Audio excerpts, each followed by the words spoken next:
Yun, so what's up mga guys? So ngayon mag-upload na naman tayo ng pangalawang vlog. So ngayon i-share ko rin sa inyo yung life ko as a dancer outside the campus. So papakita ko sa inyo kung paano ko i-handle yung group ko sa labas, yung newbies. Yung newbies guys is 9 months pa lang sila. Kami pala na establish. So far nagpapasalamat rin kami kay Lord kasi sa 9 months na yun, naging training ground namin yun.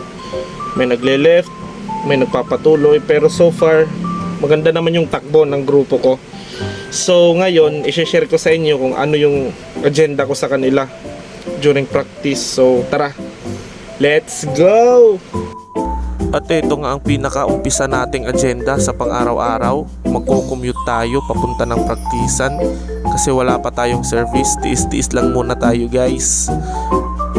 At dito nga nakarating na ako sa stage. So kung mapapansin nyo guys, maraming estudyante ditong nagpa-practice ng sayaw para sa school nila. Kasi dito yung pinakamaluwag na pinagpa-practicean. At pagkatapos ay nagsimula na kaming mag-training. Okay.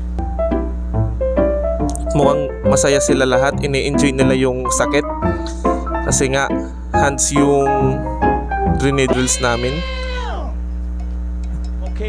At ito nga pala yung isa guys, mukhang may pinagdadaanan. Kaya namin ginagawa to guys kasi nagko-conditioning kami para sa paparating event. At dito nga si Kuya Genggeng guys, hindi ka taga-Tacloban kung hindi mo siya kilala. Tignan nyo naman guys, Genggeng na Genggeng.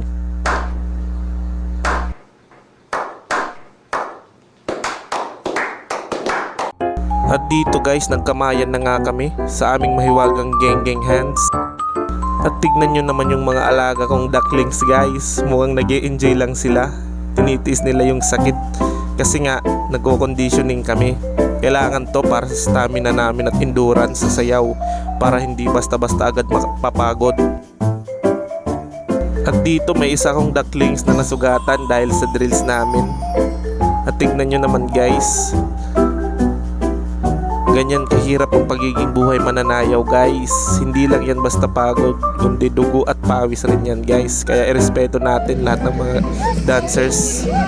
At dito nagkikipagbardagulan yung mga genggeng ko guys. Tignan nyo, ang sasaya. Pero mga pagod na yan guys. So guys, yun na. Tapos na yung practice namin. So pumili ako ng mga members. Tapos formation para sa lahat kasi nga yung WSB is open division yung sinalihan namin, so composed of 9 members lang. So total members namin is 17 members. So yun, nag-filter ako ng 9 members para sa competing ngayong April 13. Watch out. So yun lang, bye bye.